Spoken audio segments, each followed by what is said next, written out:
Opposition leader Nelson Chamisa has commended South Africa's Electoral Management Board, the Independent Election Commission IEC, for its handling of the ongoing general elections. Sanabina mashoka tawa na Nelson Chamisa aiwa achikomenda zviri kuita South Africa pama elections aiwa ari kuitika noti bwa subscriber olaika wotina on the bell icon. Notanyora achiti Chamisa said the Zimbabwe Electoral Commission ZEC, which he has been criticizing for its failure to independently and fairly run the previous election, must learn from IECC transparency and accountability.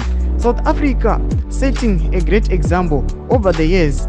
I have closely observed how elections are conducted across the continent. While no institution is 100% perfect, I commend the independence, extent of integrity, and level of professionalism exhibited by the Independent Electoral Commission of South Africa during this election cycle thus far. Domashoko nataka na Nelson Chamisa chiti aiwa IEC yava pamberi inoto ZEC inofana kutokopa kune IEC kutodzidziswa chaiko kuti ma elections anokosheswa sei, transparency, accountability nefairness chaichai inofambiswa sei. Mashoko aNelson Chamisa aiwa chimotudze mafungiro enyu muri kudii pamusoro penhau iyi. Aiwa pinda mucomment section medu, sanga no subscribe, kulike channel tina on the bell icon.